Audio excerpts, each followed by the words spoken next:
if you're actually picking up the volume on this using the extended microphone here. Welcome back. Breaking news out of South Africa, where another mass shooting has occurred. Apparently 2 dead, 4 wounded. This is taking place in Westbury and Joburg just in the last couple hours. Appears to be gang related. Yes, once again, yet another mass shooting in South Africa. Of course, we constantly get the nonsense coming from South Africans talking about mass shootings in America. But the number of mass shootings in South Africa greatly outnumbered those here in America. And sadly, more tragic news today. 2 teenagers killed, 4 additional wounded in this mass shooting in Westbury. And as that story breaks, we'll bring you more information on that. But very distressing. Very few reports on it this hour as the police are on the scene. Lots of images of expended shell casings lying on the street. And at least this one was not at a shebeen late at night where 18 or 20 people were slaughtered.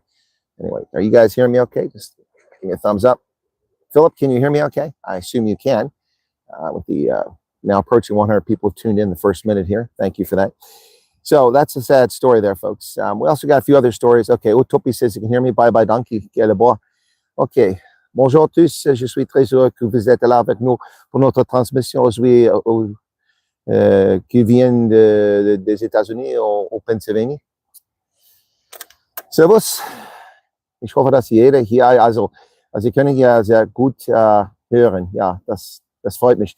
Tja, also heute ist Dienstag, der 21. Oktober, glaube ich.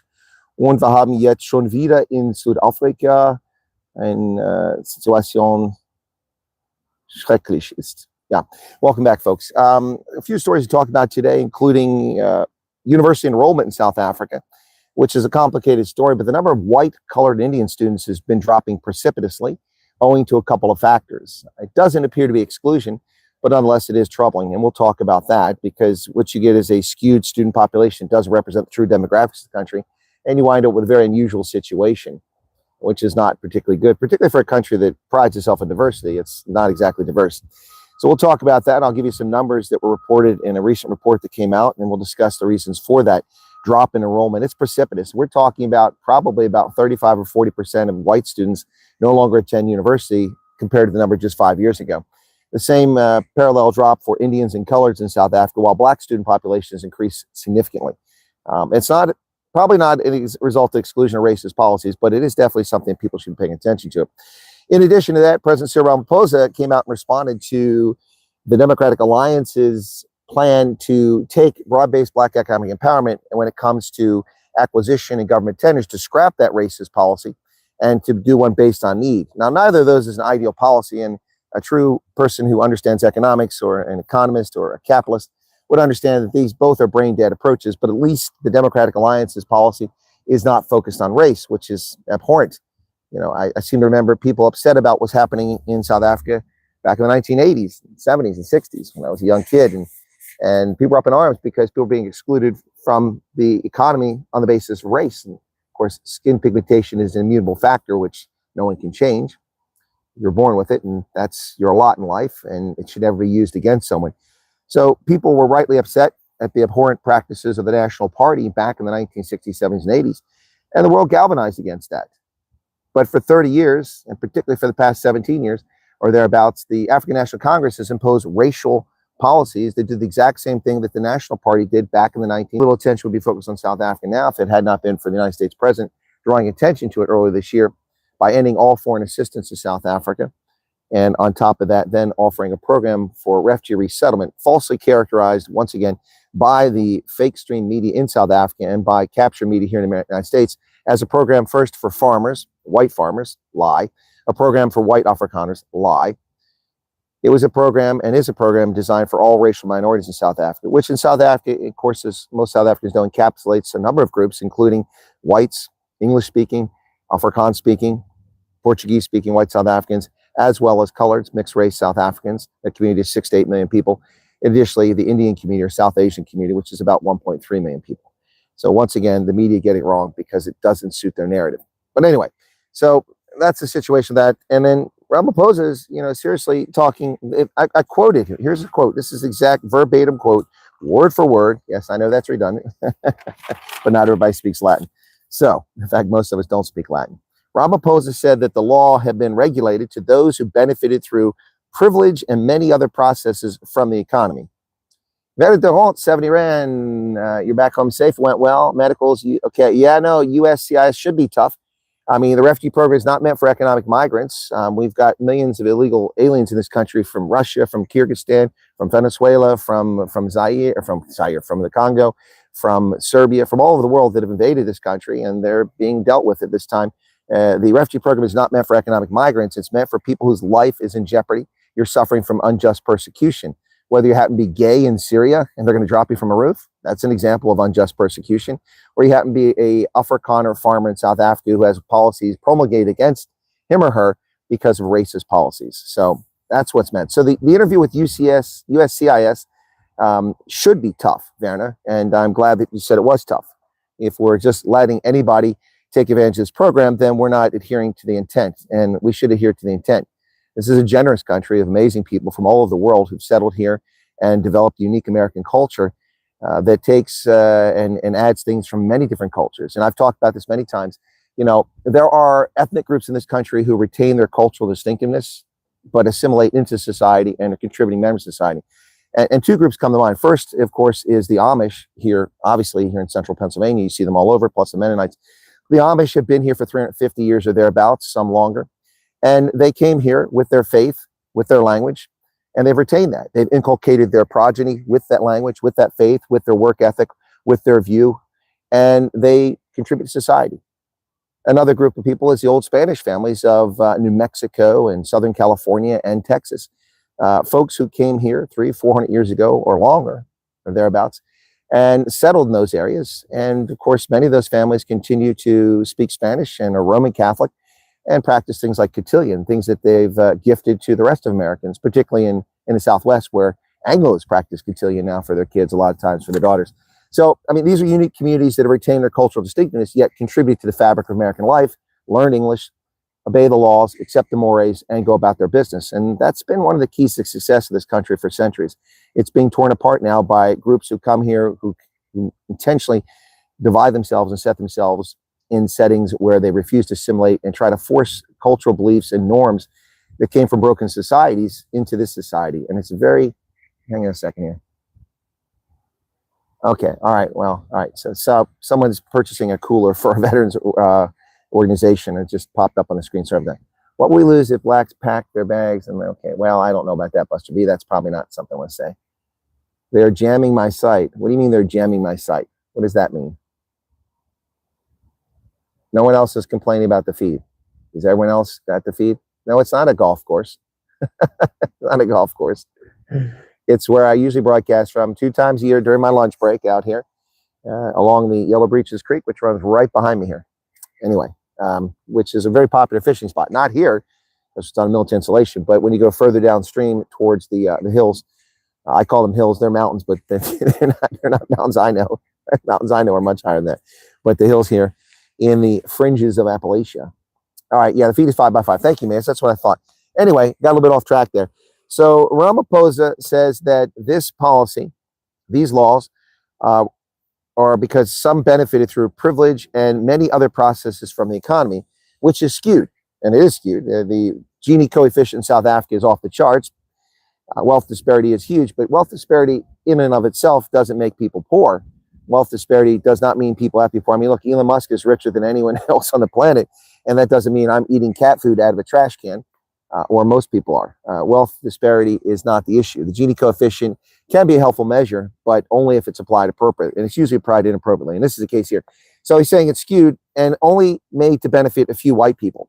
But see, the problem with black economic empowerment is that we know after 3 decades of its implementation, of course, many of us knew this 3 decades ago and we warned about it, is that it will enrich a small coterie of the privileged elites who are connected and know people. And through their connections, they get access to that money in government tenders, government contracts, to the exclusion of people based solely not on performance, not on the ability to perform the task at hand, not on what they bring to the table, but on their skin color, something that no one can change from their birth.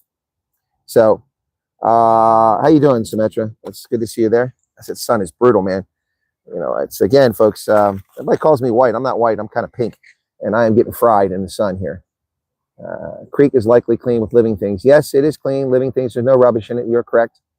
Yep. And people fish in it, and they eat that fish, so or eat those fish. All right. All right. Crazy. I won't mention the school, but the government cut money for an Afrikaans public school by almost 55% for the next budget. Well, ladies and gentlemen, that's because while the ANC has been running around and screaming about minority South Africans falsely claiming there's a genocide in South Africa, while they went forward with their illegitimate, by definition of what genocide is, case at the International Court of Justice against Israel, they continually blame Donald Trump for using the term white genocide, but I've only seen him use it twice in public, and once was answering a question from a reporter about it when he said he didn't believe in it, yet they don't report that.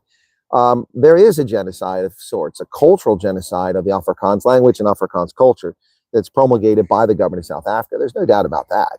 I mean, just look at it. Stellenbosch University, the land for that university was donated to form a university into perpetuity on the basis that the language, the medium of instruction would always be Afrikaans. Well, that covenant's been broken. And not only has the covenant been broken, but Afrikaans-speaking students, colored and white, and a few black Afrikaans-speaking students have been openly discriminated against and attacked on that campus time and again by the shameful administration and by other students. Their rights as South Africans frequently violated because they speak Afrikaans.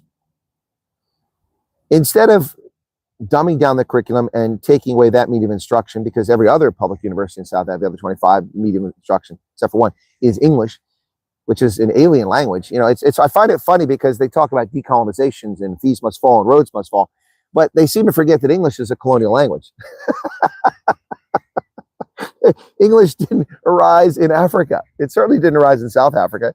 English is a consequence of a Germanic language that imposed itself on a Celtic culture on the island where Great Britain is located at, and then was heavily influenced by Norse, and then extremely influenced and dramatically changed by the invasion of my ancestors, the Normans, who arrived in 1066.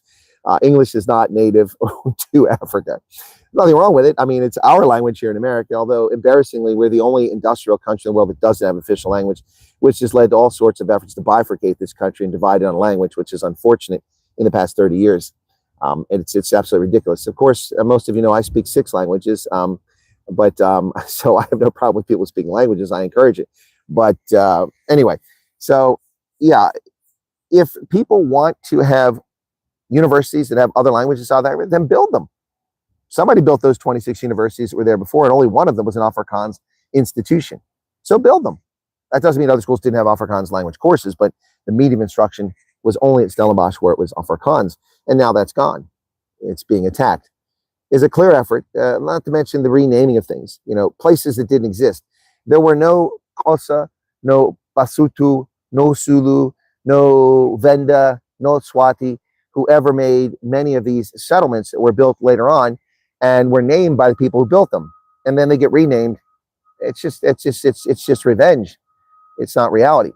If people in South Africa want to change names of places, build something new, create something new. Name one city founded since the African National Congress took over South Africa in 1994 and has ruled unchallenged at the national level. Although this last election, they dipped below 50%, as I correctly predicted 3 years prior to that. Name one city. I don't know one. I don't know a single city that's been created, or even you know, arguably a residential settlement that's been created by this national government in 30 years. Them's the facts, ladies and gentlemen. Them's the facts. And the problem is that people constantly use, you know, for years they used class to divide people, particularly here in America. They try to create class envy. And this started around the end of the 19th century, trying to divide people on class. And, you know, arguably there were some points to it. I won't ever support that position, but there were points to it. I mean, there was massive problems with our labor market over a century ago. Child workers working in factories, horrific accidents, no oversight for safety. None of that stuff existed. And of course, Upton Sinclair's book, The Jungle, exposed much of this at the turn of the 20th century. And things have changed a lot since then, for the good and for the better. Protections, Occupational Safety Health Administration here in America, other things. So those things are necessary guardrails to protect people. And that, along with massive increase in wealth in the country, has distributed wealth much more evenly. There are many factors. We're going to spend 2 hours on an economics lesson here. But the reality here is that South Africa's got some challenges, guys. It's really got some challenges. Let me take a look at what people are saying in the chat here. Okay. Welcome to you, Estelle. Good evening to you, Lynn Harris. Amazim Toti. All they have done is change the names of towns that were there before. Correct. That's what I was getting at. Just change the names. Yep. People that went with us to the medicals received orientation approval letters. Chantel, I don't know what you're getting at there. Or are you trying to say you've been left out in the cold and disapproved? I mean, that's what you're implying. I'm inferring that from what you're saying. So please be more explicit on what you're getting at there. That may mean something. It may mean nothing at all. I mean, you know, not everybody that does the task is as efficient as everyone else. Or did they line everybody up and they called out certain names and they got paper and the rest of you didn't? If they did that, then you have a concern. But if you went there and you weren't given certain things and other people were, that doesn't mean that you're out in the cold. That just may mean that somebody isn't doing their job effectively. Does that make sense? Not everybody takes their task to heart, whether it's here, whether it's in New York City, whether it's in London, whether it's in Paris, Bangkok, Sydney, or Johannesburg. Some people are much more efficient and effective at their task just because that's the nature of who they are. So please elaborate so that I can address that if I'm able to. Yep. Didn't President Trump make English? No, President Trump did not make English the official language. He cannot do that. That must be an act of Congress, a law, or a constitutional amendment, which is long overdue, frankly, to protect the English language. But the reality is that President Trump did make English the official language of the U.S. government. And that's the fact that that wasn't the case is outrageous. But yeah, so, you know, for generations, people came here from Latin America. They came from Eastern Europe. They came from the Middle East. They came here and they strived to learn English. First generation immigrants who worked very hard. Of course, my earliest ancestors arrived here in 1621 at Jamestown Colony, Virginia. I think many of you know that. The first royal governor of the Jamestown Colony was Sir Francis Wyatt, my 17th grade uncle. But my last immigrant ancestor came here in around 1848. These were Germans. And while they spoke German the rest of their life, all of them learned German within a few months and less than a year after they arrived, or learned English, excuse me. Yeah, they already knew German, duh. That sun is boiling my brain here. They learned English within a few months. And you can see the change as German faded away, as they felt less the need to protect their German culture and become more and more American. If you look at gravestones located in cemeteries in Baltimore, where they settled, you will see my ancestors' gravestones written almost entirely in German in the 1870s. By the 1890s, those who passed away, it's mostly in German with a bit of English in it. And you can tell that in the way the dates are done. By the time you get to the 1930s, it's virtually all gone. Only a couple tombstones have a little bit of German. And that's because they fully assimilated America. And personally, I think that's a bit sad. I had to learn German on my own. That cultural heritage wasn't passed down to me. American cultural heritage was passed to me, which I'm proud of and I have no objections to. But I kind of envy the old Spanish families of New Mexico and San Antonio who've retained their cultural distinctiveness, yet become Americans. My ancestors kind of abandoned that and just assimilated for the most part. So the only thing that I got handed down was church and a work ethic, Anglo-Saxon white Protestant work ethic. You know, that's about all I got. And even that's kind of bumpy these days. So anyway, yeah, it's, gosh, that sun is wicked. You're waiting since October 15 for a call after the same email. I don't know what email you got there, Helen. May end up in USA. I want to become an American, well, American, but will not forget my African. Yeah, well, that's exactly right, Alan. So those refugees come. And look, I mean, I think some of you know that, unfortunately, I've been involved in asylum cases here in America. I didn't ask to be involved in it.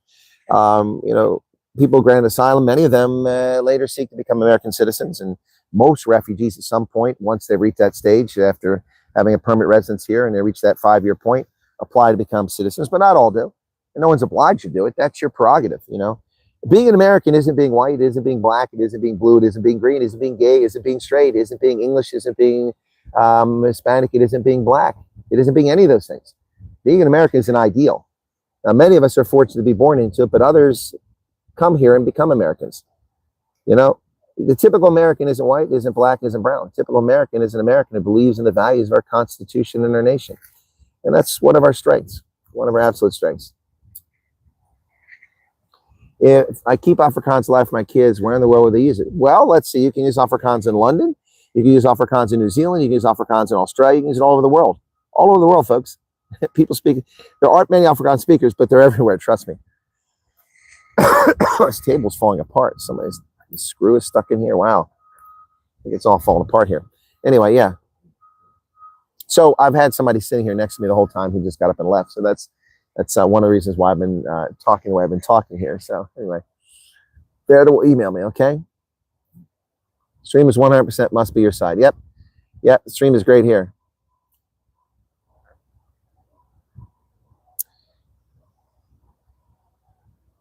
Exactly, you're right there, Bitter Ender, trying to Skinner in the U.S. and someone says, pass op ons verstaan.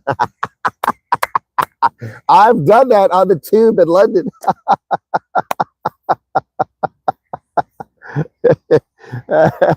Pass op, ek verstaan. You just sitting their jaws dropped, the uppercutters, their freaking face went ashen. They were talking about people on the tube.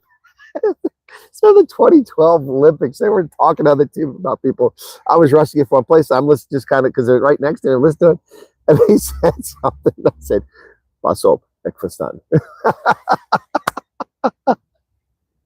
Oh, guys, it's funny. We got a super chat there. Came in from Chantel. Thank you, Chantel, for the 14 rand. Exactly. Alan just said, "Don't skid on the tube in London." That's what I just said, man. You guys got to understand, I don't see all the chat because it's on my phone here. I did send you the email, but you didn't respond. I received a few emails and nothing better has happened yet. Well, Anna, you know, that really doesn't help me. When did you receive emails? All right, folks, we got people who received a contact in June who are just getting processed. July, August, September, October, 4 months they're into now. Y'all have very unrealistic expectations. I appreciate the pressure you feel you're under. And I'm not trying to blow you off, but I mean, honestly, these people sit in camps in Kenya for 15 years waiting to get out, having kids, building a life in a squatter camp, living in tents. There's your FEMA tents, except they're not FEMA. And people are freaking out over something that has been open for a few months, and they got a response a month ago or 2 months ago and nothing. I appreciate where you're coming from. I mean, you know, it's like waiting for your matric results. You know, you want to know what they are, and they should have been released, but they weren't. But there's no timeline to this, folks. I mean, I don't know what to tell you. Other than be patient. Stream is great in Pretoria. Sent you WhatsApp, I'll say, regarding news story, news for about the brutal attack on a farm woman. Gabrielle Stoltz, is this the 70-year-old Tani who lives on a farm and she was had scalding water poured on her, or is this a new one? Because that one's from last week. Don't skin her, yep. I got caught out Skinner, and the comment back was in Afrikaans, oops. And it was caught in London. Moaning about a crowded London bus. See, guys, it's not just in London, though. You got to be careful in Ottawa. You got to be careful in Vancouver. You got to be careful. Maybe not so much in New York because it's so big, but there are people that speak it there. You got to be careful out there, folks. Yeah, and then Bitter Ender says the Dutch and Germans can't do it because I understand them too. Afrikaner peoples, all in the countries worldwide, band together just who we are. We'll never be alone. Yeah, well, not just Afrikaners, Afrikaans speakers, Del Marie. I mean, so I've told the story about my experience in Wellington, New Zealand for the 2011 Rugby World Cup. I think it's the Tulip or something like that, the name of the hotel. I was online trying to find accommodation after I got there because I literally went on the last minute to go because I had been sent to Germany instead of Chad, which was fine for me. But so now my schedule's all messed up. So I went literally last minute after getting a second approval. And I got there, didn't have any accommodation set up. So I'm looking, I bought tickets for the games, and then I figured out the accommodation because I already had a hire. And so, I mean, when I went to New Zealand, all I had was my mobile, a return ticket, and a higher reserve. That's it. The rest I figured out when I got there. Bought my tickets after I got there, after the first game, and then picked them all up in Auckland. And I did my accommodation and tried to figure out. So I went online, looked, and tried to find something in 2011 for a hotel for me in Wellington to go to the World Cup. And this, like, I think the Tulip or something like that. It's down near the harbor. So it said Rugby World Cup Special. And I'm thinking, they saw me coming. They're going to screw me. But you know what? I didn't know. I'd never been to Wellington. So I just went ahead and looked at it and took it. And it was not bad. I think the average price about 120 New Zealand per night. It was a pretty good deal for the time. And I went there and they put me in and I checked in. Of course, I'm wearing Springboks kit because I'm a Springboks fan. And I went downstairs and the front desk, I went to ask them a question. They said, well, are you going to go to the business center? I said, business center for what? I'm just here for the games. Oh, no, because your people over there, the South African High Commission has reserved the room. I'm like, they're not my people. I'm an American, but thank you. But I will go check it out. So I went over and I went to check out the business center, which is right there on the ground floor, and it's lovely. And there were a bunch of South Africans in there, but they were all colored. Everybody was colored. And I walked over and they're like, Boca, Boca, because they saw my jersey. I'm like, yeah, Boca. And they came in, they started talking to me in Afrikaans. You know how Cape colors can be, man. 1,000 miles an hour. And I'm like, whoa, ik praat niet Afrikaans niet. And the guy says to me in English, well, of course you do. You just said you can't speak it. What do you mean you can't speak Afrikaans? I'm sorry. Not at that pace. Not with those colloquialisms. Anyway, we all had a good laugh. They invited me to come in there. And they treated me like a family member. I mean, it was fantastic. I got to meet the High Commissioner, which was a woman at the time, to New Zealand. At least they said she was High Commissioner. I don't know. I never checked on it.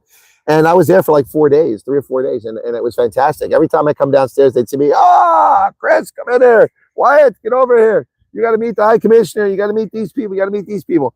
And they had free food. And it was fantastic. They were wonderful. But they were all colored. And if you'd assumed that they didn't speak Afrikaans, you would have been wrong. Whereas when I was in Auckland, almost all the South Africans I met were Afrikaners, white Afrikaners. You ever been to Astoria, Oregon? And if so, I've been to Oregon, Andrew. What are you trying to tell me? You've gotten a ticket. You're going there. Oregon is a politically left place, but it's a beautiful state.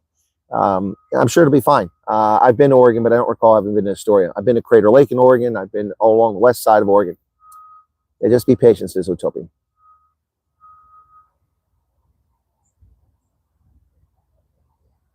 A lady in London on the tube said, hello, Tani, to my mom. And she said, sorry, I don't understand, because she wasn't expecting Afrikaans on the tube. Exactly.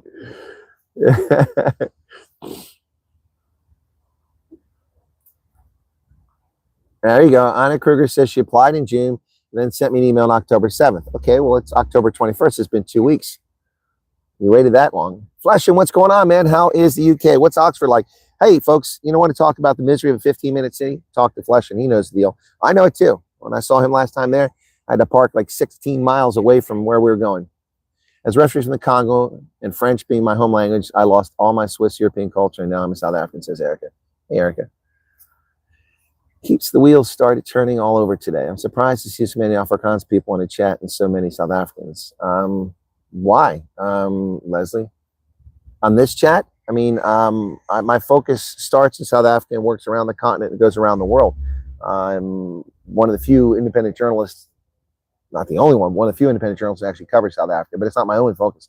But it's not surprising to see so many Afrikaans speaking here. Maybe I misunderstand your comment. Dogzilla says the story is very nice. Well, the name is nice. Anyone they say they don't get called, please, you don't know nothing. These people are busy. Fred will get you there. Yeah, I don't know who Fred is. Oh, don't fret. Okay, yeah, thank you, Jakes. Yeah, that's the problem. I think that people don't understand. I mean, I don't know how many times I have to tell people this. We're talking about 100,000 plus statements of interest that we know about.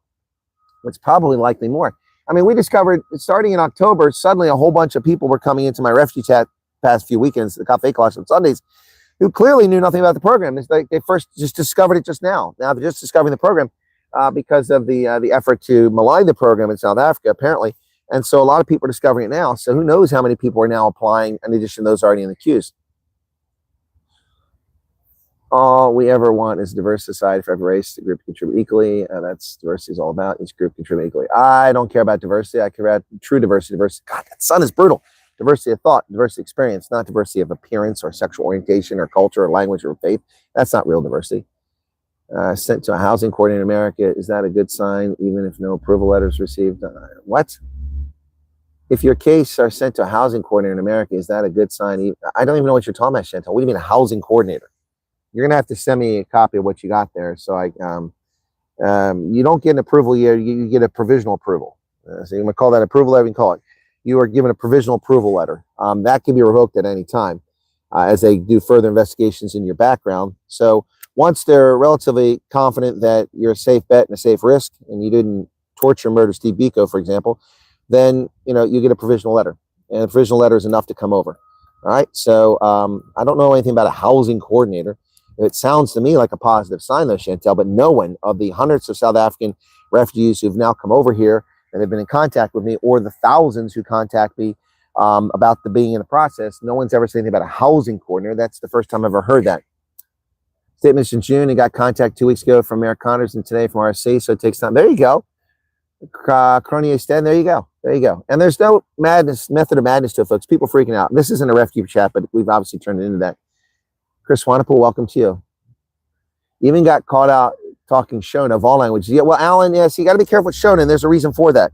There's a reason why you can't speak Shona or Ndebele or Mashona, because millions of them have fled from Zimbabwe and they wound up in the UK. A lot of Zimbabweans, a lot of Zimbabweans sitting in the UK. You got to understand that. So you go in the UK, you go to Sheffield, you go to Manchester, you go to Birmingham, especially. There are a lot of them in the Midlands, but even in London, you speak Shona, Mashona, or you speak Ndebele, you are going to get called out. So, you know, those are not. Now, you could probably get away with Tswana or Swati, probably more likely Swati, but there's even a number of Tswana who are in those places. So, you know, those languages aren't as unique as they think they are. Walmart, you need to be very careful. H2A guys are all over. Oh, yeah. The farmers, yeah. Yeah, I got you. Hello, Teresa. What's going on? I think the way Sapphirs are leaving, you'll have to be careful with skin or wherever you go. Exactly. And see, here's something else, folks. I'm sorry, I keep taking glass off, but it's because it's so bright out here. I've got sunglasses. I didn't want to do this. It's hard to read, and then I look like I'm Roy Orbison. But the thing about this is you have to remember is that while people are focused on this refugee program, and we know that on, the 10th of September, I think it was, 26 South Africans flew out on that date. We've got that confirmation from one of the interviews. That's just one time. I haven't been asking that question. I should ask a question. But so even if, say, 50 South Africans left per day through the refugee program, which would be kind of an optimistic estimate right now, it's not that high. 80 South Africans or 82 South Africans abandon South Africa every single day and move somewhere else in the world that are able to leave. People are able to leave on their own for whatever reasons. 82 every day. And no one talks about that. So that experience in Walmart, he said something in Afrikaans, having someone from the next aisle say to him, same thing. Oppas ek verstaan. He was flabbergasted. Yep. They sent email. I was at the Hershey Bears game a couple years ago. I went to Hershey Bears game. This was before lockdown, I think. And a young girl was there with her boyfriend. I didn't know they're from South Africa. And I was in the queue to buy something to drink. And they were talking about something and they weren't sure. And I answered their question in Afrikaans. I almost fell over. Almost fell over. It's like, what? Obviously, I'm not a South African. That's probably what startled me most. Center statement just put in May and got a unique yes. Okay, thank you. Thank you, LZ Funroyan. You did end of May, June, July, August, September, October, 5 months before you heard anything back. So guys, there you go. Wellington Cape Flats, beware. So beautiful. Well, I don't speak Kapsa, that's for sure. Heard about the Cake Net program, Marianne Fun here in Promised Land in the making. My daughter was interviewed at Walmart. She got some flack for supporting refugee program. Well, TM Africana, have I heard about it? I'm in it. I'm in that documentary. How did you find out about that? Because your daughter told you about it? I am in that documentary. CakeNet flew to America to interview me. You didn't know that, did you? Yeah. My daughter was interviewed at Walmart. Okay, I assume the Walmart you're talking about in Pretoria. Yeah, I'm in that documentary, which is supposed to come out early next year. There are more black Afrikaans. No, that's not true. That's not true. There are more second language. Yes, there are more second language black South Africans who speak Afrikaans. But as a first language, it's spoken by 2.8 million white South Africans in South Africa, plus probably 1 million more or 1.5 million abroad, white South Africans. It's spoken by about 5 or 6 million coloreds. Not all speak it. Some speak English. And it's spoken by about 186,000 or 230,000 Indians as a first language in South Africa, Afrikaans. And it's spoken by a few 100,000 black South Africans as a first language. Yep. But as a second language, yes, but not as a first language. Okay. Praat die taal. Yeah, it's tied om te trek, folks. You listen to some Welsh girls moaning in Welsh on a train in Spain, told them I was Welsh, and they burst out laughing. There you go. It's always fun.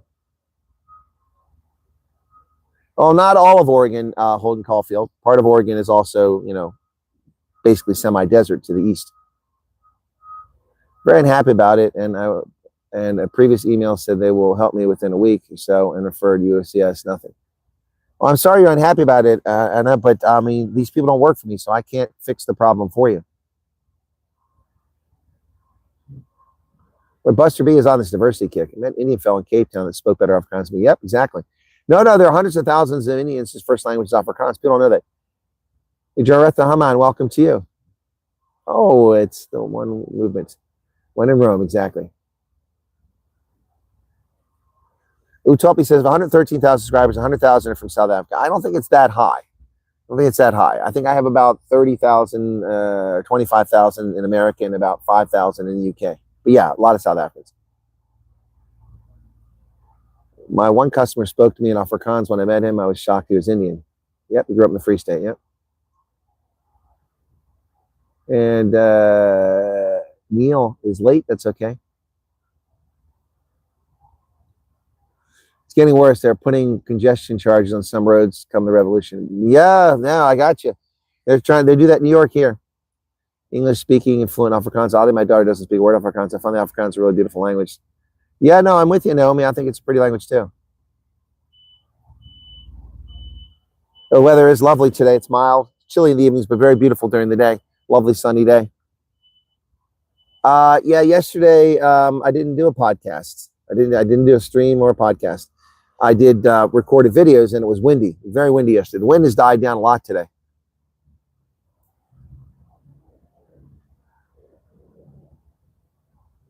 Italian English brother-in-law speaks a way better Afrikaans than me. I speak a mixed Afrikaans. Okay, reminds me of Lethal Weapon. Yeah, exactly. They spoke Afrikaans, and so surprised I didn't realize at first. I was like, yeah, exactly. Yeah, they spoke Afrikaans. Yep. I think South Africans watching didn't realize they were speaking initially. Some of them. Good afternoon, Philip Duplessis. Where are you at, Chris? Without disclosing that application, it's really stunning and tranquil. Well, Rebecca, as is per the norm, I think a lot of you here weren't with us back in the day, but we used to have streams this large here for the unannounced ones. But I guess it's a different mix of people. This is the Army War College, the military installation here. Behind me is Yellow Breeches Creek. So it's very narrow here. You can see the wall over there. I'll walk you over to, we'll go over to, come with me. Okay, so we'll walk over to take a look at the creek. This creek becomes quite wide, and it's, you know, for fish, trout, and bass. Trout, I think, for sure. But here on the installation, it's channeled, and they put stones up to run it through. So it really is just a creek here, but it looks more like a river in some places where I've taken you and shown footage before. But let me just show you the creek here, so you can see it there. See? So it's right here, and you get ducks that fly around here occasionally and come in here. So very beautiful. And behind me is one of the academic buildings, and then just over my shoulder, right there, that is the new War College building. I never worked in that building. It was built after I retired. It's lovely inside, modern, beautiful. And then there's housing here for families located back here. It's a residential area. There's duplexes for families all along there, along the ridge line. So yeah, so this is the Army War College, the Carlisle Barracks it's called. So yeah, I'm here twice a year for consulting. At least I have been for the past 5 years. Whoops, there you go. Yeah, so I come here and do consulting. This week we're doing prep work for next month's events, but if the lockdown doesn't end, there won't be an event. Because they have to have money to pay to bring all the generals here. And if they don't have the money to pay to bring them here to do the course, then we won't have it. Does that make sense? All right, so let's get this back there. Yeah, it is very beautiful. It's not very tranquil right now, though, because there's some major construction on the side road. The installation only goes right back there, a couple hundred more meters. It's a small base. Very small base. This is where the Indian school was at one time when the Department of Interior ran this base. But it's been an active installation since 1757 when the British formed a base here on the edge of Western civilization, and colonization was right about here. So they built a base here in 1757. The Americans took it over during the Revolution and kept an active military base until the late 19th century when it was turned over to the Department of Interior. And for about 30 years, they ran the Carlisle Indian School here. And then it was turned back over to military. And the Army War College has been here since the 1950s, if I recall correctly.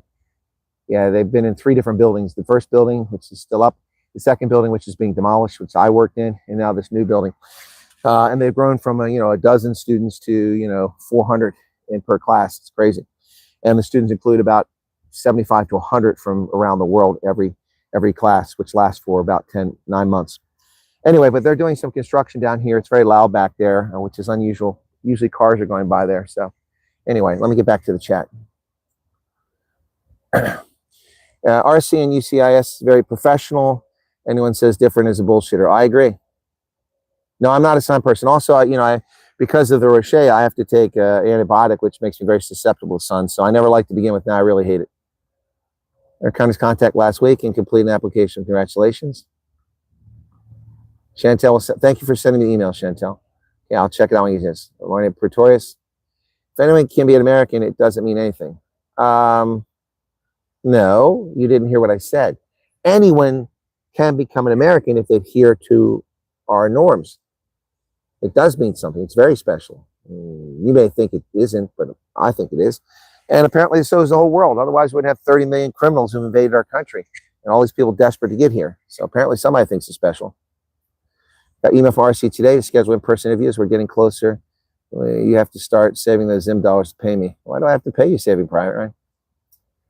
Not a single black helicopter in the sky. Yeah, there's no black helicopters here. And why does everybody think this is a golf course? It's a residential area on a military installation. It's not a golf course.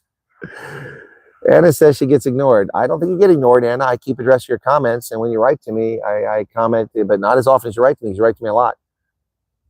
Yeah. Sunglasses, Men in Black, yeah.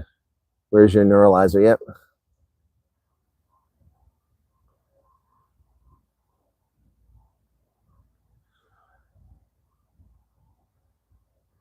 Stop gossiping about others. Who's gossiping about others? I'm not.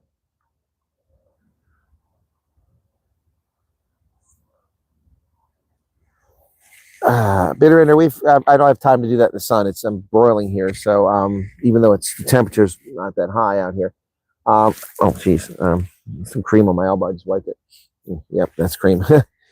some topical cream for I got some tendonitis or something in the elbow. We've discussed on how to people out there. I've done this many times. People don't listen. You probably weren't here. Gosh, that sun is rough.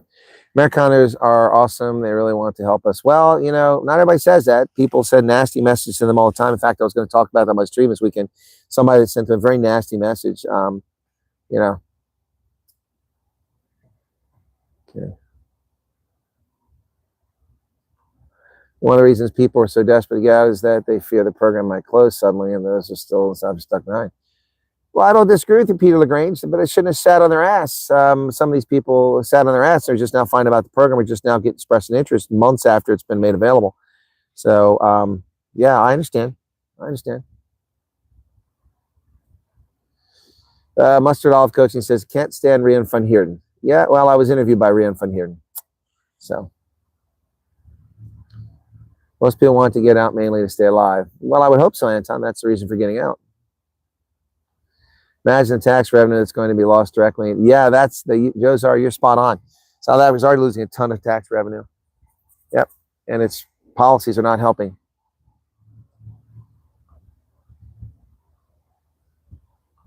Any South Africans ever tried to prank you? Yes, they have. They have many times, Krista. Not just that.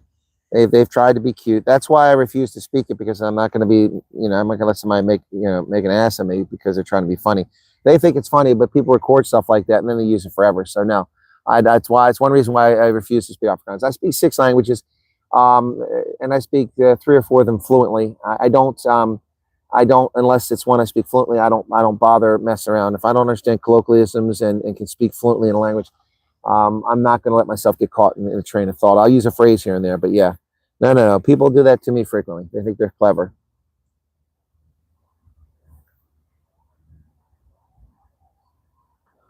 I really don't feel bad for them. They don't know about the program. Are you really feel bad for them?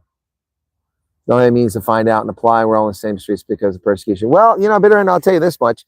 I was asked to go to Phoenix. Is that what it's called? Phoenix, which is a farm, a little settlement out on the east side of Pretoria, up the valley towards Mahalisburg there.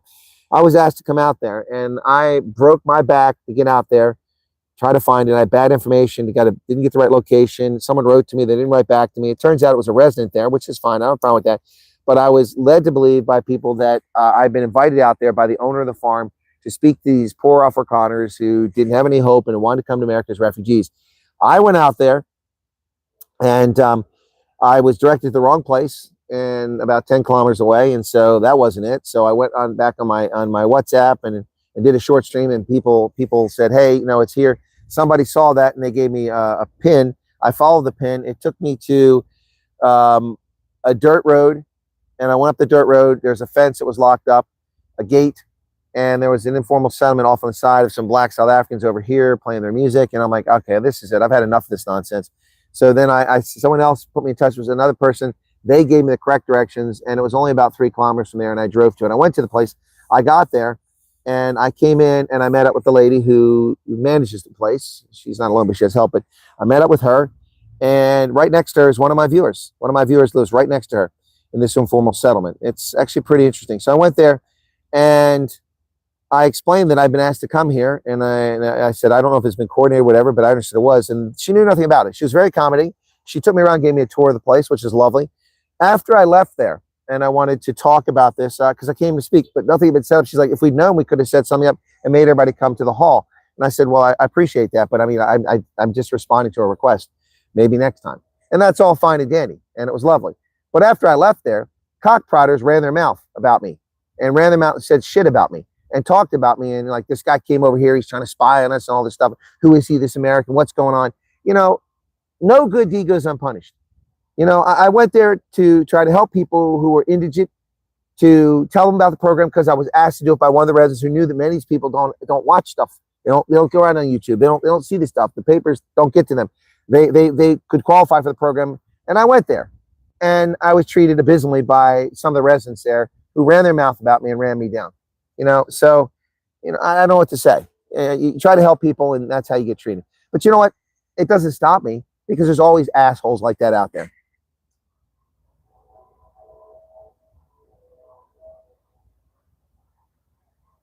Hey, Martin Williams Bernard. Jozar's losing his Afrikaans. Why? Because you're in America? It is clean, yep. It's the parents who keep their mother tongue alive. My brother's kids were born in Australia. It is expat families, but you're right. And that's why most Amish still speak German 350 years later. Very few Mennonites do, because they didn't bother. The parents didn't bother. And a lot of Spanish families still speak Spanish, even though they've been here 12, 14 generations. So, ouch.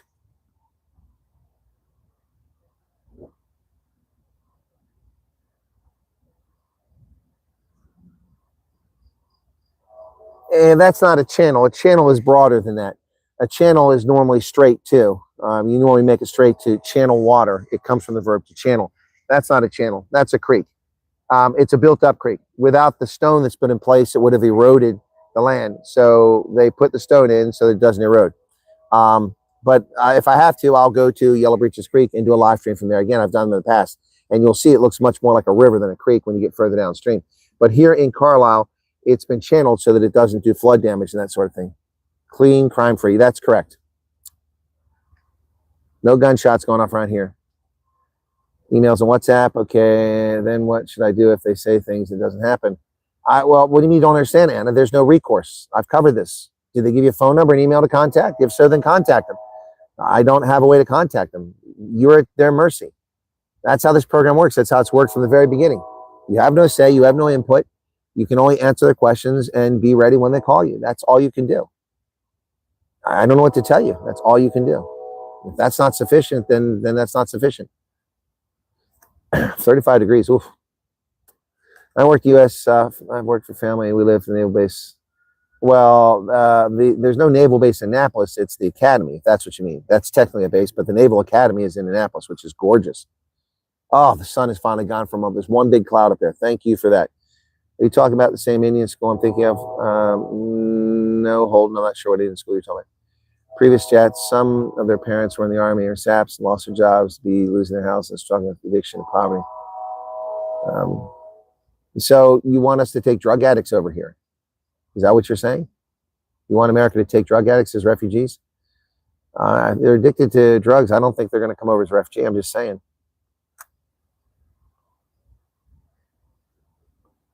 Our homeless are homeless often through their own choice or because they live in a screwed up place like California where the government restricts rents and drives people into poverty. Seen as state ground? You can't shoot ducks here. It's federal. It's not state. It's owned by the federal government, this land. Complaining about no food in South Africa. Yeah, they chase their farmers away. Yeah, well, let them complain about food. A canal is not a creek. Not all creeks are built with cement. In fact, most creeks are natural waterways formed by rainfall, streams, and runoff. And that's what this was. This was a natural waterway, but it has been protected by putting in barriers, the stone walls, so that it flows through. And they kept the natural curve to it. See, here's the thing. Look over there. See that beyond that picnic table? See the natural curve? They kept the natural curve to the creek, and it runs all the way back through there and runs through town. They kept nature. You know, they kept it from flooding by putting up those. You'll notice that the stones come up about 1.5 meters higher than the water. And actually, that water is pretty low right now. The creek starts not too far from here, in outside of Carlisle, and it comes through Carlisle. And the reason they built Carlisle was a military base for the British in 1757 is because there was a natural watering spot here with clean, fresh water. And it was also centrally located, and it was on the frontier, literally on the frontier. So it made sense to build it here. I mean, if you look at human settlements, traditionally they're built near water sources. You have to have water. You can't go without water. You can go without food for weeks. You can't go without water. So the natural contours of the creek were retained here. It's a creek, not a channel. Okay. It may channel the water, and that's what it's doing, but it's a creek. Being American is very special. Myself, my family will be very honored. Okay.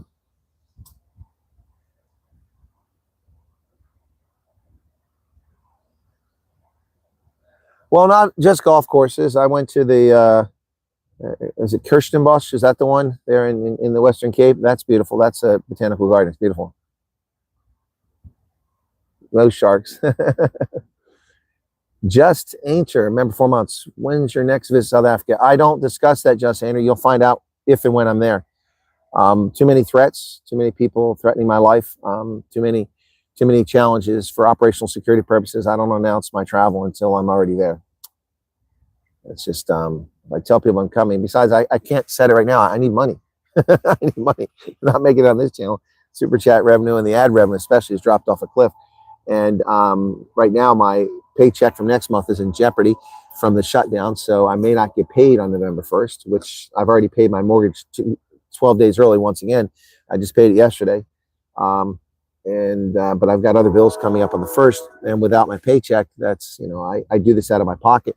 No one funds my trip. Although if you're on here and you're not a subscriber to the Truth Channel, please go over to the Truth Channel and become a subscriber. If the Truth Channel gets to 100,000 subscribers before the end of October, before November 1st, Rob Hersoff will pay for half of my flight to South Africa when I do come over.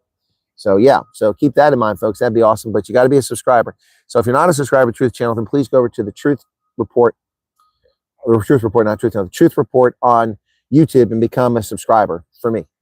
Help us get to 100,000 so that we can make Rob take money out of his wallet. But yeah, but I pay for this stuff. So I may not get paid on the 1st. And in addition to that, the money that I make doing this next month is in jeopardy because I can be here and work for the preparation. The participants don't have to be here because we have preparation week. Then we have another preparation week.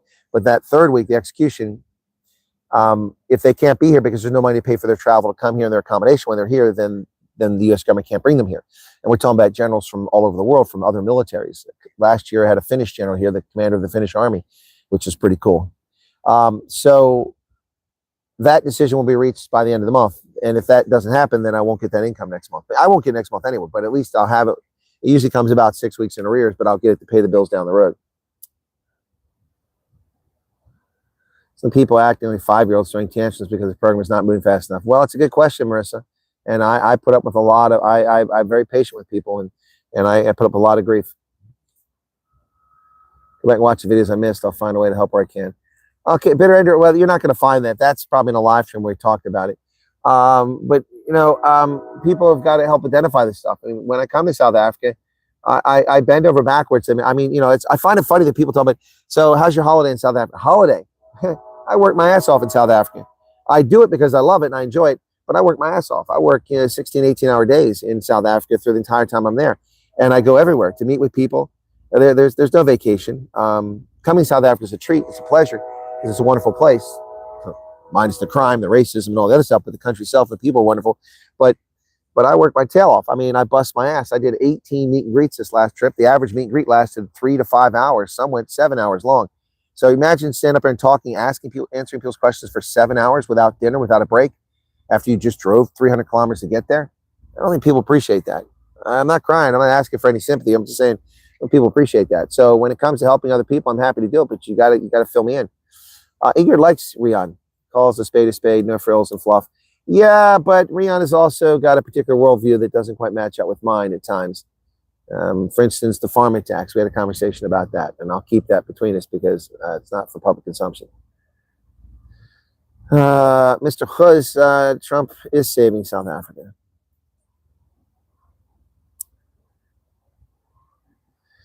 Marissa says they should actually just relax and be grateful that there's such a program. What would they have done? Yeah, exactly. That's the thing that pisses me off. People that say, and I don't see anybody in my chats doing, but you got people that go on Facebook groups and WhatsApp groups. F the U.S. This is such bullshit. Why have they? Why do I have to get a jab? Why do I have to do this? Well, then don't do it.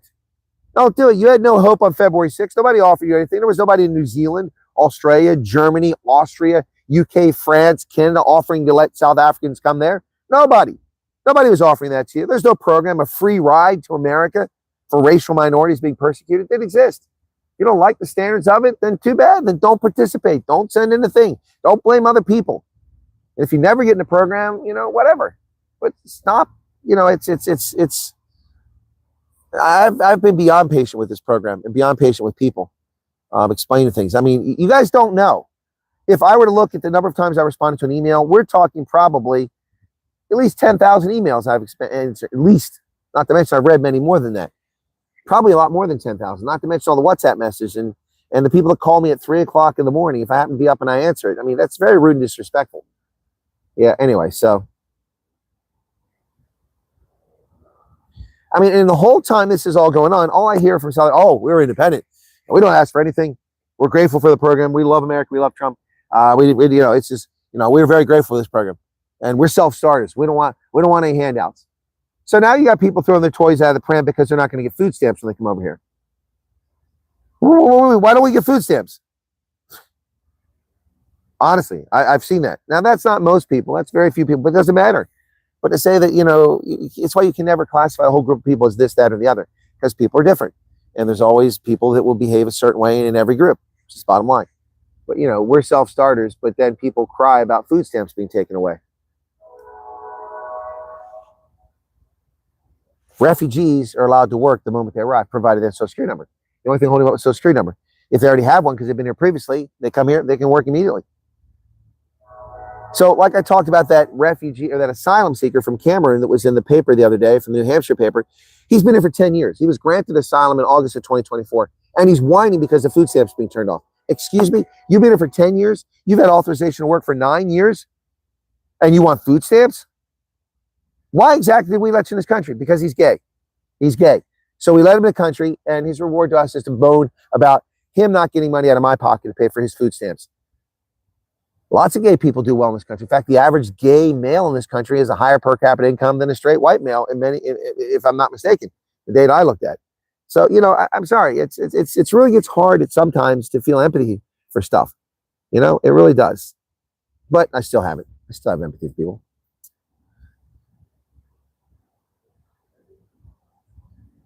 So the young guy you met today is a hard worker who just doesn't have an opportunity to work. Okay, bitter ender, I'm not going to dispute that, but have you seen him work?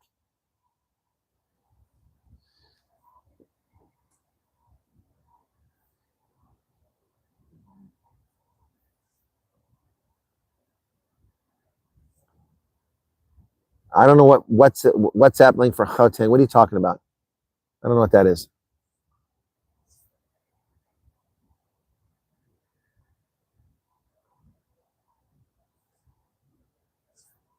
Yeah, Ben says, remember that, Colonel. You did the right thing. Thanks for trying. Yeah, I'm going to try again. I have the number of the farmer there. If I get back there, I'll go again and talk to people. But they're going to be so far behind the queue if they haven't already applied, or not applied, but put a statement of interest in. I don't know what that means for them. So it's unfortunate. And the resident who's there meant well, and so I'm not speaking ill of the resident. I actually met one of my viewers, living right next to the lady that runs the place.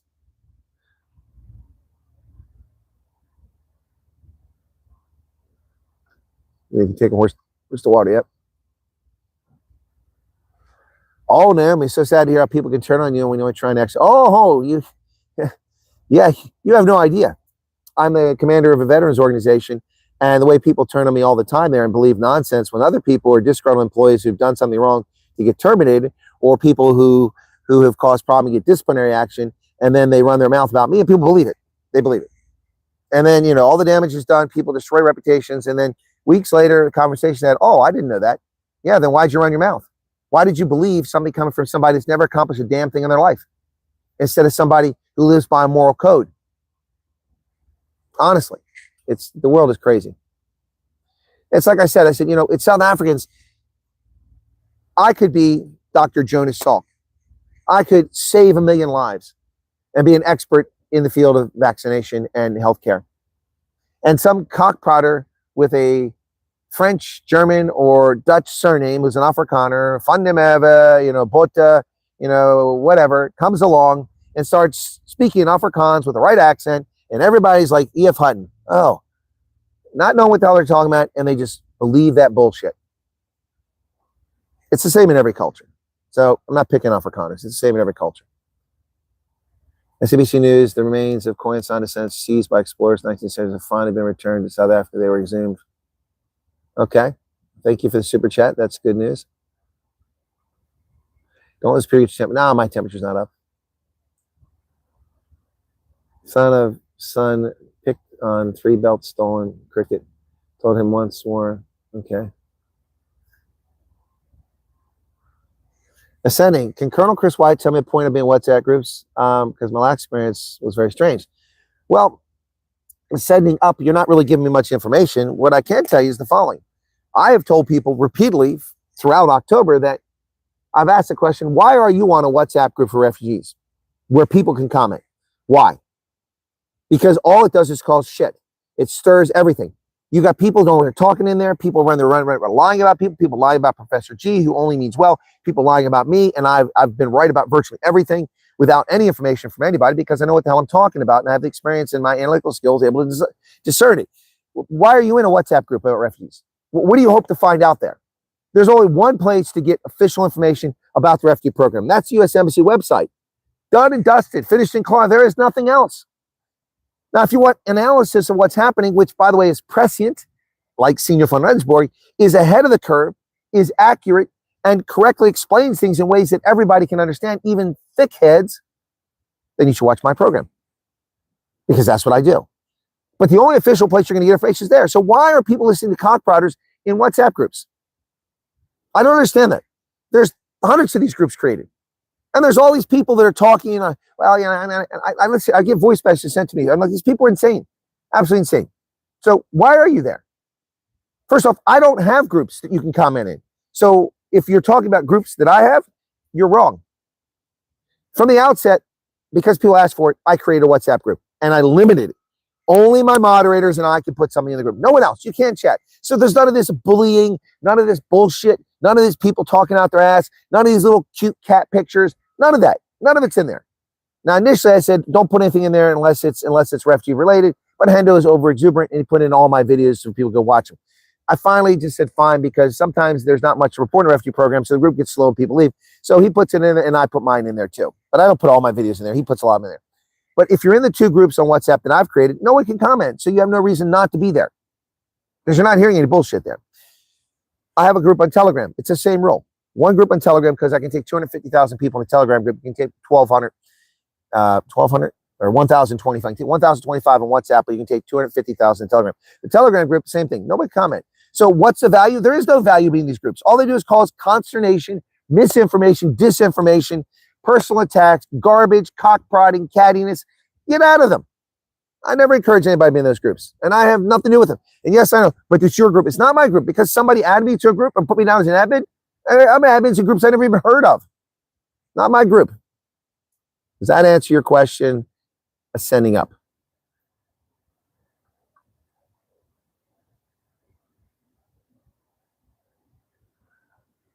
Do you manage to see Rob's latest trip? No, I haven't seen it. So does my video conflict with what they said, Gordon? I haven't seen that video. I don't watch other people's content to create my own content. And I don't have a lot of time to watch other people's content right now in general.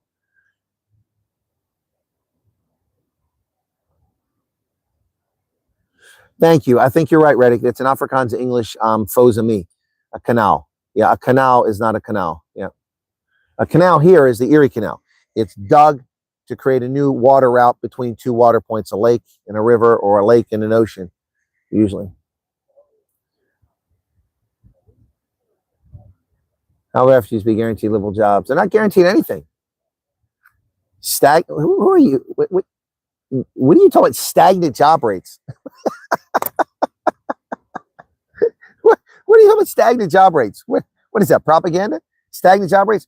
There's over 10 million open jobs in this country. Somewhere between 7 and 13 million jobs, depending on what you're looking for. Who cares about a stagnant rate? Those jobs got to be filled. The economy's not adding a lot of jobs, but they are adding jobs.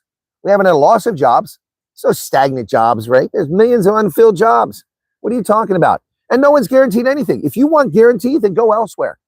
I'm not guaranteed my job. I'm not guaranteed my income. I'm not guaranteed my life. I earn my way in life. And the refugees must earn their way in life. You're not guaranteed anything. If you're looking for guaranteed, you're in the wrong place. You're in the wrong place. This isn't socialism. You want guaranteed? Talk to your friends in the ANC. We don't guarantee jobs here. We expect people to earn their way in life. For those who are less fortunate, we're generous. Handicapped, unable to work. Now there's no litter here.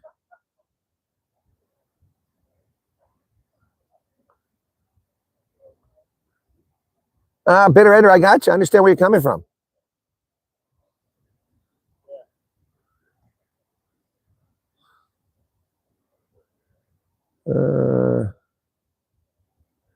Natural creek running through our own town called Moy River.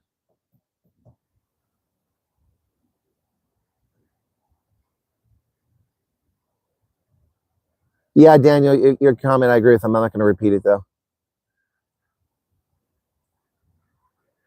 Holden Caulfield says, have I considered using my other channel to reach out to a wider U.S. audience? Yes, and that's what I do on the other channel.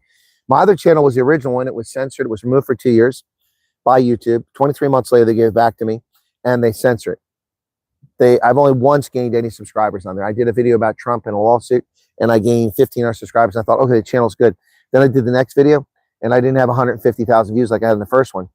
The next video had 800 views. YouTube hit it. They realized that, oh, it's Wyatt again, and they censored that channel. They shadow ban it. I lose subscribers every week. On average, I lose about 100 a month or something like that or more. But it has 22,000 on it. But I use that for U.S. stuff exclusively. I don't do any more South Africa content on there. I thought about creating a new channel, but I mean, it becomes a bit much at some point. So I'm not going to have a big U.S. audience. I don't have a C cup, 32-inch waist, a bum, and bleach blonde hair, and I'm not 22, so I'm just not going to get that audience. I mean, I accept that. I had a chance at that audience a few years ago, and YouTube censored me, and they're not going to let me get there now. Yes, Rob Hersoff will pay my ticket. Why are you laughing, Mustard? You must have missed the whole point on my stream when I interviewed him. 97,600. Well, that's not enough. It was 96,300 when we started, so that means we've only gained 1,300. Not enough.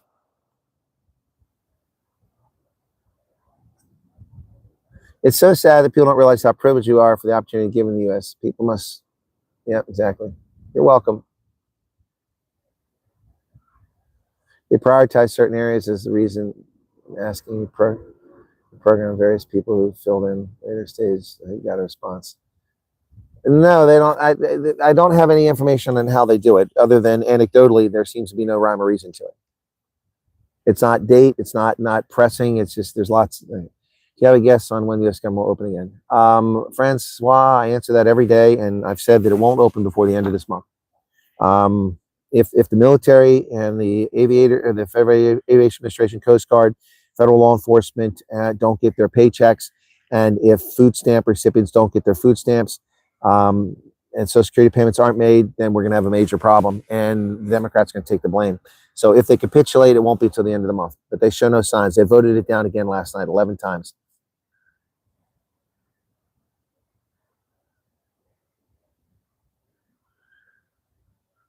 How's it going, Irene? God, that sun is wicked. Motorbike. Oh, yeah, that's an idea.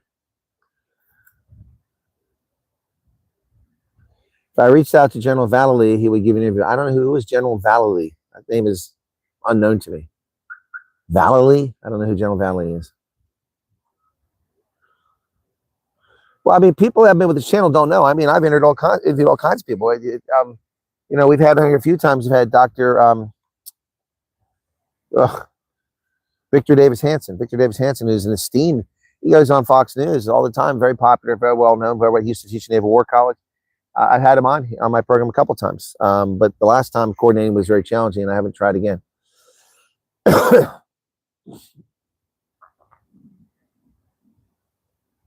Trying to catch up in the chat. I'm skipping about that last stuff.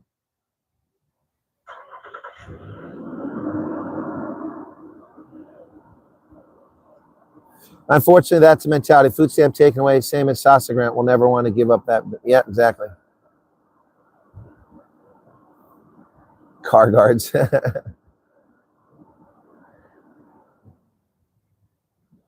Alan's had plenty of first-hand experience of people turning against the people who help them. Yep.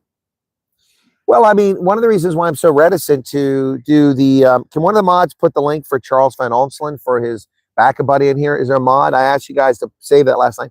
Please put the Back a Buddy link in there now for Charles Van Onselen. One of the reasons why I'm so reticent to do this raise money, help me, because, you know, then you get beggars galore. You get thousands of people in desperate situations, and I just can't do that. I can't pick and choose, you know, winners and losers. That's what governments do. So I've been reticent to do it, and a few times I've done it. Well, some people profess that they're grateful. They bugger off, and then they're done. They came, they got what they wanted. They wanted me to shill for them and get the money to fix things or to get the money to help in the situation, and then they just disappear. They bugger off. Yeah, so you know it's difficult. But Charles can't bugger off. He can barely walk, so he's not going anywhere. Don't worry about Charles buggering off. But people do it all the time. That's why I don't like doing it. But if we could put that link in for Charles, I'd be grateful.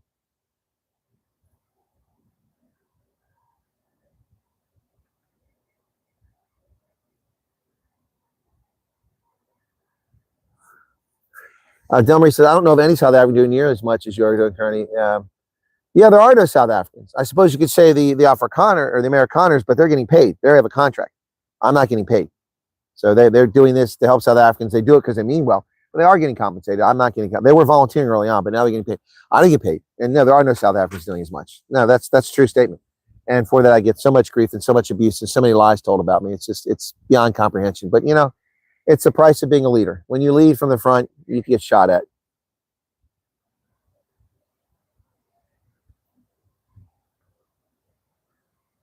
Alex Hogue and Colin Bell.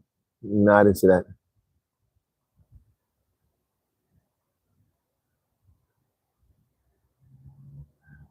How is it that a minority party could free up the USA and the States?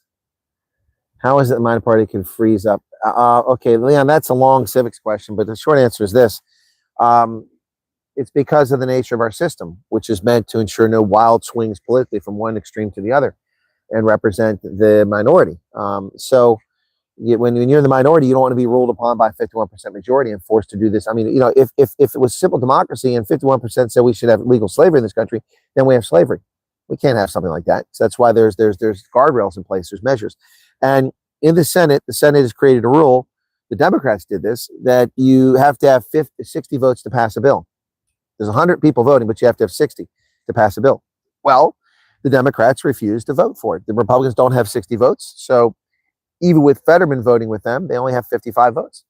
Yeah, Fetterman's a Democrat. That's how a party can hold things up. That's how they can hold up. And you have to have a law passed in order to spend money. You can't just spend money.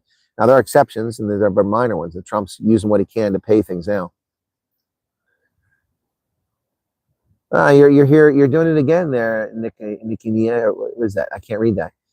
The declining U.S. job. There's no declining U.S. job market. We don't want to burden U.S. taxpayers with SNAP, but according to stats, jobs available is declining. No, what are you getting this from? From the Wall Street Journal telling you the number of jobs created was less than expected? So let me ask this question. How is it a declining jobs market when jobs are not disappearing? There's no jobs disappearing here in the aggregate. Jobs are being created. The fact that 250,000 jobs weren't created in October, only 30,000 jobs, for example, I think it was September, doesn't mean there's a declining job market. It just means there's less new jobs being made available. And there's lots of reasons for that. Credit is unbelievably expensive because the Federal Reserve refuses to lower the interest rate to a reasonable marketplace because they have control of the currency. We also have deficit spending, and we have uncertainty in the government. So people aren't going to invest in businesses and create jobs when there's uncertainty. but there are millions of jobs sitting vacant. 1.4 million criminal innovators have left this country. That has freed up at least 300,000 to 500,000 jobs that are now available. They're also vacant for the most part. Plus, we've removed hundreds of thousands of these criminals. So I don't understand your point there. There are jobs. When do you get this? The unemployment rate is still 4%. Who cares about a declining jobs market? There is no declining jobs market. Statistics are damn statistics and liars. You know, come on, man. Come on. Stop it. Stop it.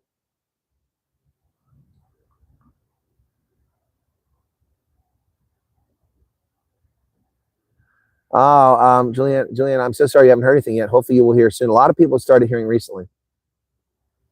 Dude never worked in South Africa. What dude never worked in South Africa? I've worked in South Africa. What are you talking about? What dude are you talking about? I will not work clean after myself. Respect Americans. We true of any country anyway. I will join Antifa. Yeah. I know you're kidding. Thank you for 35 Rand.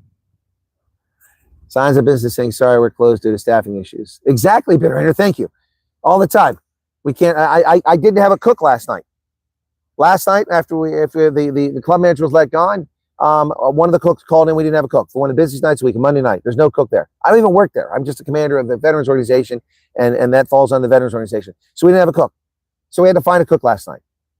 Last night we did on-the-job training for a dishwasher who wants to become a cook, so she could help with the kitchen staff, so we could not deliver meals 3 hours late, but deliver them in a timely fashion. Yeah, there aren't enough people here to work. So it's a declining jobs market. I'm sorry. I'm not. You know.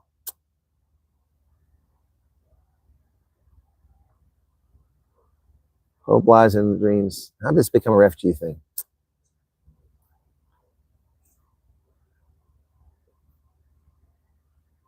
No, Gordon, what are you apologizing for? No, that's a long time. You don't have to apologize. I'm just saying, whether I get all the notifications or not, I'm only one person. There's 24 hours in a day. My body does require a little bit of sleep now and then. It's only a few hours at a time. But I do need to eat. I haven't eaten today. And I've been working. And it's also time for me to wrap up here shortly because I've run a lot longer than I anticipated. But yeah, no, I don't see everybody's content, guys. Some of you have all the time in the world in your hands. I don't have that kind of time. I volunteer for veterans. I'm in the background getting food to refugees who've had their flights canceled. I'm in the background getting accommodation for refugees who don't have accommodation. Nobody in South Africa is doing that except the people working with me and helping me. Nobody. That's not my job. It's not my task. But people need help, so I'm helping. And I do the veterans organization, which eats up 20 to 30 to 40 hours of my week, and I don't get paid for that.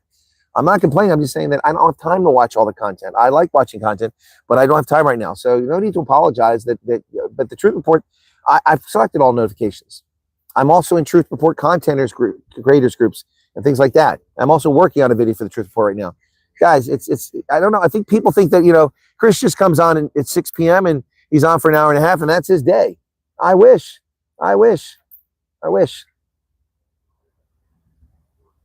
You're welcome there, John.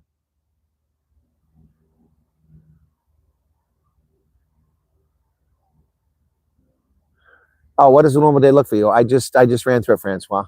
Somehow I think you wake up at 4 a.m. and go to bed at 3 a.m. Yeah, thank you very much. You're cognizant of it, Francois. I just answered that question. I just got to it.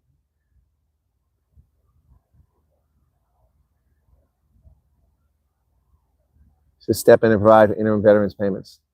The states, that's not their responsibility, and they wouldn't have the money anyway. We're talking about billions of dollars.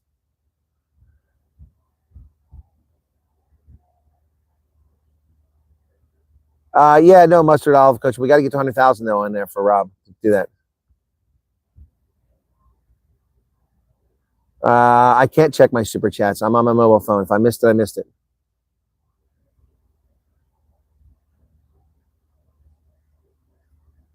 We don't have food stamps or food banks where we live. No one helps. We go without. That's how it works where we live. I assume you're talking about it in South Africa.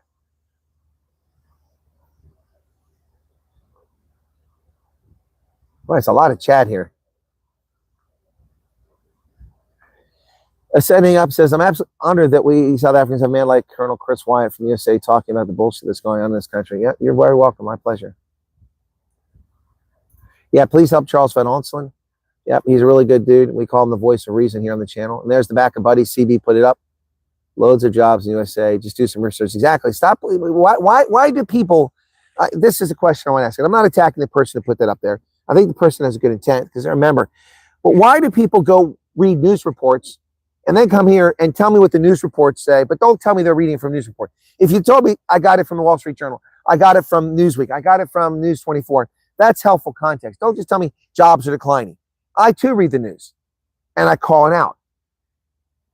Fewer jobs than anticipated were created. That doesn't mean the economy's collapsing. It doesn't mean, it could be an indicator of many things, but it's most like an indicator of what I said.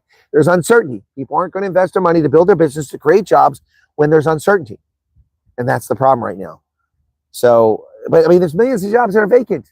4% unemployment. I mean, what is so hard for people to understand? 4% unemployment. Do you think that if you become a refugee and you come here in a month, that suddenly the unemployment rate's going to be 7% and there'll be 40 million people out of jobs? Come on, guys. Come on. You're smarter than that. You're smarter than that. Come on. What you're doing amazes me, Colonel. Honestly, I do hope that those are in the know of what you do, standing up and defending you against the ungrateful crowd. Not many people are defending me. That's fine. I'll live. But thank you. Got a call last week. First interview on Teams. Congratulations. Wow, I am way behind this chat. There's so much here, guys. I'm sorry. I got to skip ahead here. Look at the jobs available in the US and I'll be able to pick and choose. Use my Adobe certification.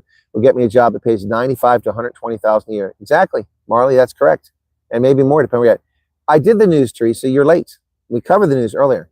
The news was covered at the beginning of this broadcast.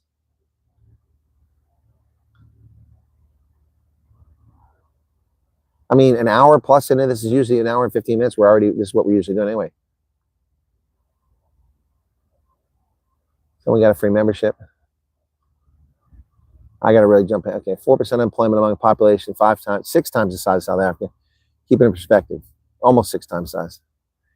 Anyway, guys, I really do need to end it. I hate to go. 424 likes. Be sure to hit a little bit of super chat money. I'm sorry I missed the super chats. I can't see them. I apologize. I'll try to go back and look at them and address them later on.